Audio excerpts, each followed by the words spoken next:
Si tu es bien, si tu es propre, si tu es sur le calé, aux alentours, on voit l'image à Moka, l'image à RDC, l'image à monde entier. Merci Yves Mabamba. Merci, merci, merci, merci, merci. Si tu es bien, il y a propre. Nous sommes mieux. Bon, la gâte, l'hôtel à la Bundes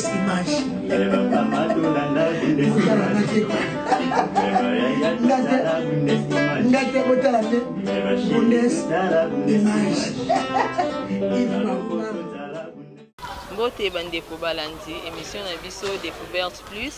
oyo ngai journaliste na bino Aurélie Vangu naza na esengo ya présenter les bino yango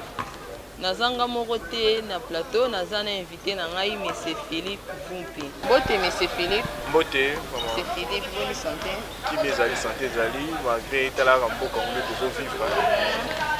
ba glissement, la violation des droits de l'homme. Tout la douleur est au matin, mais toujours malé. Mais bon, merci monsieur Philippe. Est-ce que vous pouvez se présenter dans bande qu'on a vu sur Baye Bayo, monsieur Philippe, sur Kadana? Monsieur Philippe Azali, communicologue.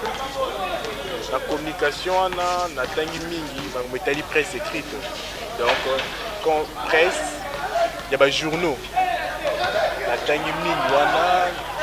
Pendant 2 ans, licence nangai.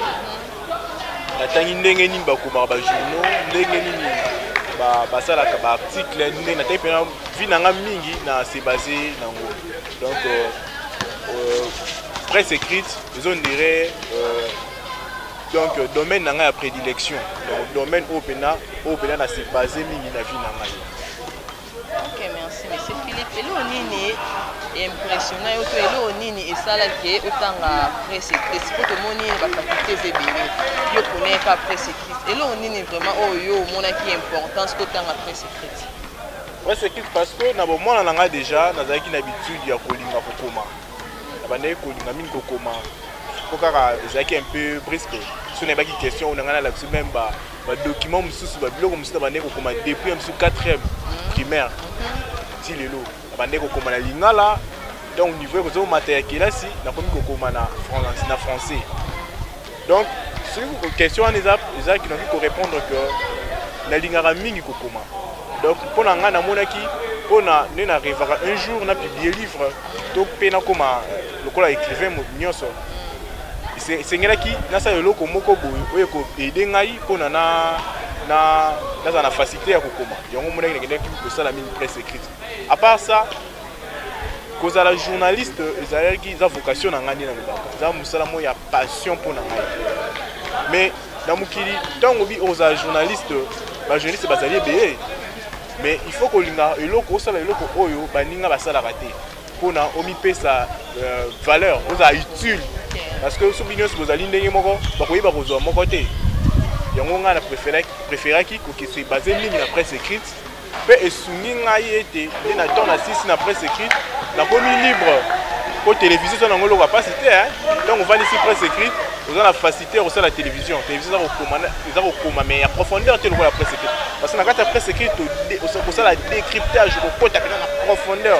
pour expliquer couleur donc faut à la précis faut à na cohérence donc yangwana on a gagné au ça la presse écrite si j'ai vu ce que le belalelo ezali et journalisme tout d'abord pour na journaliste azana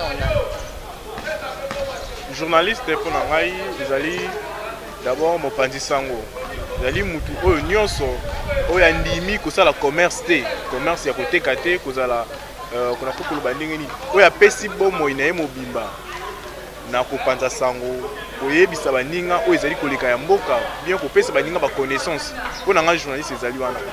journaliste eza mutu oyo azwaka lipa na ye eloko alataka éducation ya bana na ye nyonso ya ye donc euti na mosala wana oyo mokolo na mokolo avivaka nango oyo mokolo na mokolo aliaka nango oyo mokolo na mokolo asalela mosala na ye yango wana mpo na ngai journaliste yango même si tobi totala na ndenge ya ba règlement règlement na oyo etali ya mibeko ya mboka so te na ba UNPC oyo bapesaka bacarte po koma journaliste pour la UNPC, pour définir journaliste, ils ont définition on a PC. Ils ont dit mutu oyo mokolo à vivre à la mosala wana. Yongwana to bengi journaliste. Yongwana. Mais na kati ya mboka na biso RDC. So ina bena définir lokola l'état ndenga pour définir journaliste. L'état pour définir journaliste ça lokola moto oyo à vivre à mokolo na mosala wana ya micro ozali ko sala. Pe oyo azali na carte ya UNPC, Union nationale de la presse congolaise. J'ai dit ASBEL, oui, pour 500 journalistes, nyonso ya Congo. Donc, ce qu'on dit carte wana, ou s'adhérer, donc ce qu'on dit classe, ou bien au côté de mokili ya journalisme, pour l'État congolais reconnaître, il faut qu'on ait carte wana, bandi ko sala musala wana. Mais malheureusement, les journalistes mingi bazala dessus. Dans le comportement, oyo bazali kokamba mboka tout comme pe oyo bazali kokamba ASBEL wana ezali ba journaliste oyo parfois comment indifférence même si journaliste pose un problème akoki kozala enlever akoki kokangama okomona moins indifférence moko boy il faut ba journaliste oyo bazali libanda ya ASBEL ou parfois oyo bazali kutu même pas bakonzi ya oyo bazali kotala makambo ba journaliste bakoluka solution pour la moninga na bango du fait que bakoma dessus na makambo wana yomoni ba journaliste mingi bakota ressources ba makambo wana bakenda ressources ko s'adhérer na UNPCT net ngai pour la ngai vraiment nazala ngana UNPCT vu ya makambo na tiko yebisa yo na komo mona bas bela comment lokola pona bilongi et comment gérer. S'il vous plaît, monsieur Philippe, on a vu déjà réponse à la question à tout ça. Qui est au lobby journaliste Adam Opanzi Sango, au Mokolo, à Dufaka, est-ce que vous pensez Sango est journaliste, monsieur Philippe? Journaliste à Opanzi Sango, on a n'engeni. Journaliste à Opanzi Sango, à Kokende Koluka Sango, à Kiti sur terrain. Net yoé vers ngai ko oye ba connaissance on a zali nango ko yebisa ninga oye sur terrain l'événement de connaissance ezali yo kozwa information ana o to définir comme connaissance ozu information ana OK nango na rédaction net a oye ozu information OK nango na rédaction au traité yango donc au tali mai o ezali ko au traité donc au lambi yango ndenge sengeli na mibeko ya mboka ndenge sengeli na mibeko ekoki ko violer baninga te place ba droit na esuki ezali pe place ya droit ya baninga ebandi donc okosala yango na ko respecter mibeko okosala yango na ndenge olambi yango wana musala ya journaliste au traiter information pe au diffuser yango donc ça pour récolter petit sur terrain au traitement et puis diffusion pour la télévision mais pour la presse écrite pour la biso ta presse écrite tolobaka publication pour publier un article oyo ba ninga pour na batanga est-ce que kuna yo lelo ba journaliste est-ce que réellement vraiment ba traitaka ba information na bango tozomona que journaliste neti lelo et comme mingi ya terre à terre question les ali malamu na likamwa na ki ko répondre na dévolé OK na likamwa ya terre à terre na likambo ya ingérence ya ba journaliste tobani likambo ya terre à terre likambo ya terre à terre okomona mingi ba média mingi bakomi kozaka ka information eza brute na ndenge ezali kaka bongo azui atia yango na télévision ou azui kaka ndenge ezali bongo azui atia na internet wana ezali malamu te information ntango totali rôle ya journaliste ezali pe ya koéduquer te papa ntango ozwi information ezali brute otie yango na kati ya média na yo diffuser yango bongo mutu akolanda yo éducation ni nango akozwa ozomona quelque part wana ezali kobebisa éducation ya bato tokomona esusu na bamédia mosusu kala mingi te mwa ndeko na biso moko ya nakotanga kombo te média moko awa bakangaki ye na sesaki bapekisaki ye bayebisi ye il faut ntango ozali kosala likambo na yo esengeli otia commentaire parce que ok j'ai monté information ezali brite parce que soki otie kaka information ezali brite sans commentaire moto azali kolanda na TV akobénéficie na nini akocomprendre nini mais tokei na de na volet mosusu nakoloba volet etali mambo etali ingérence ya presse tokomona na traitement ya bajournal mosusu lelo ekomi journaliste aza na tendance na ye mais na kati ya traitement information tendance esengeli kolakisama te okomona balobi ville morte na kati ya Kinshasa na botamboli déjà bomoi benaki ville morte babimi te okotala média mosusu baza kolakisa baimage oyo akala oyo ya wenze na kati ya marché na Kinshasa okomona image oyo akala batie yango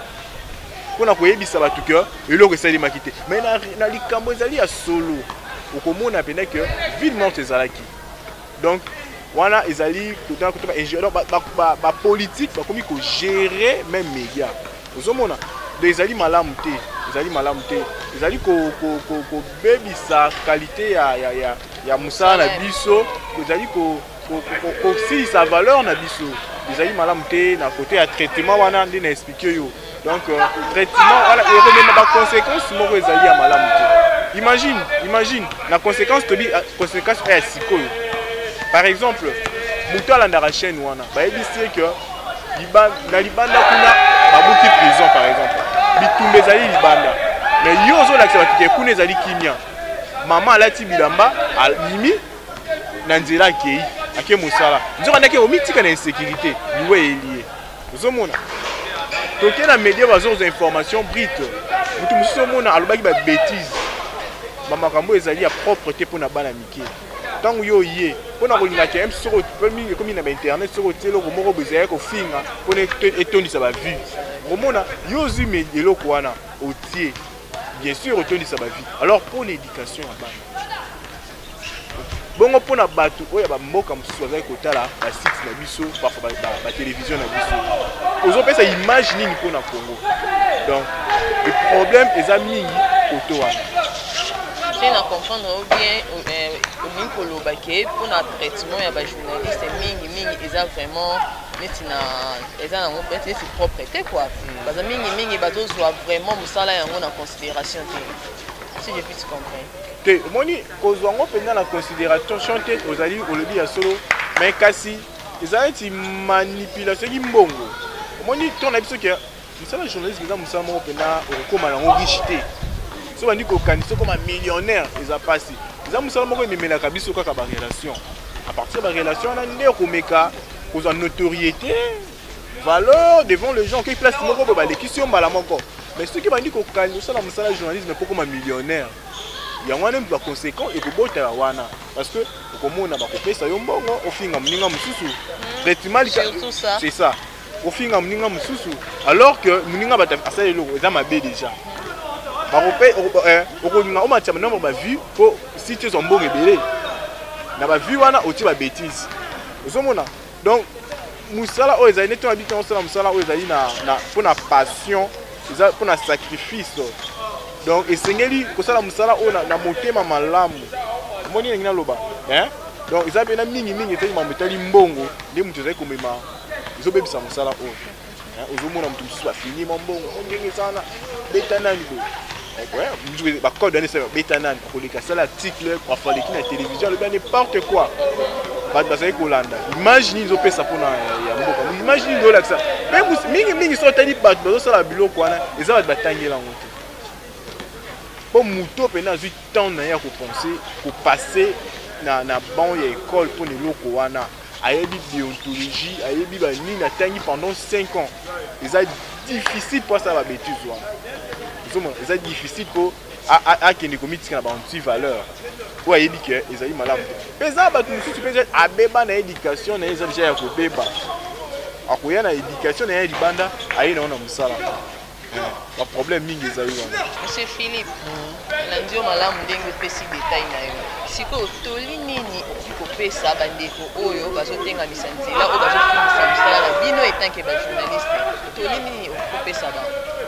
toli na kopesa te parce que nauti koloba ete mingi oyo bazali kosala makambo wana ezali mpona eza mingi bato oyo bapasa mpena baton na bango te ya formation mpona etali journalisme na koyebisa bango kaka ke basi retire mpe na kosenga na leta abimisa mibeko moko boye oyo ekosala ye ke motu nyonso oyo bamouton noir ndenge ndeko Jean-Marie Kasamba alobaka baoyo bazali kokota na mosala na biso mpo toyeba bango donc abimisa mibeko oyo ezaki ko protéger musala oyo mutu nyonso azali kokota uti wapi waza auti na domaine nini azali kokota toyeba bango nakoloba lisusu nakosenga na bato bakambaka ba organisation ezali mpona protection tout comme mpona ya mambeteli ya banani ya bajournaliste donc oyebisa bango bazonga na raison batika kose comporter le roi bapolitique parce que so otali mingi na kati ya asbel eza ya bajournaliste ekomi mingi géré par bapolitique parce que ozopesa bango bambongo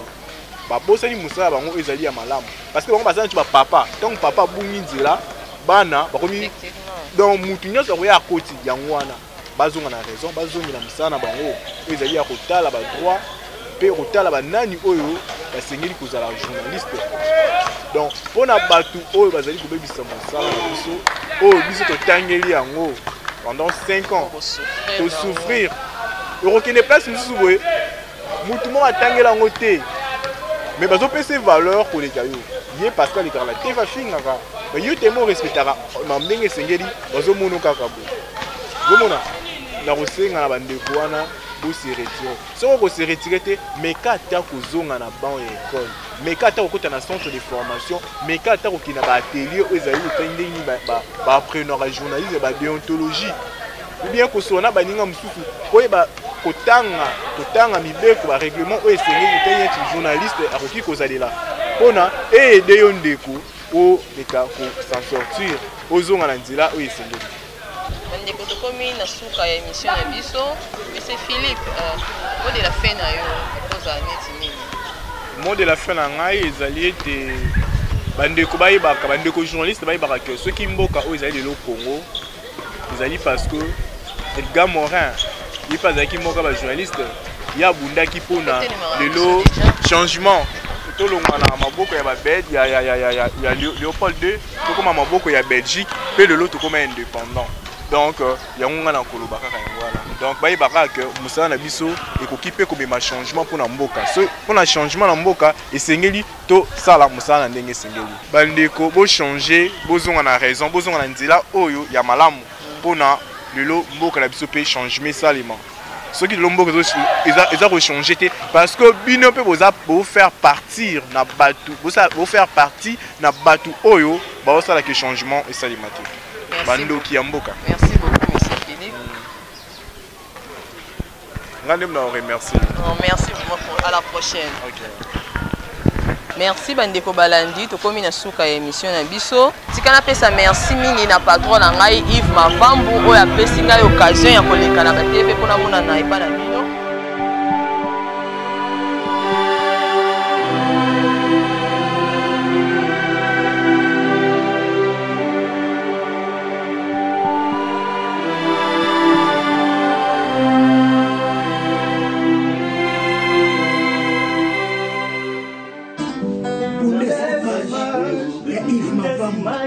Si tu es bien, si tu es propre,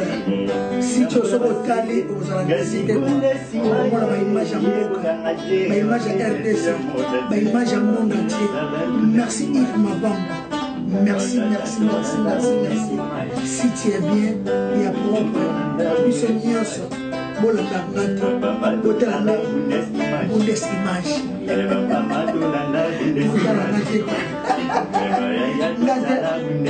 Ngate bola na Bundes image.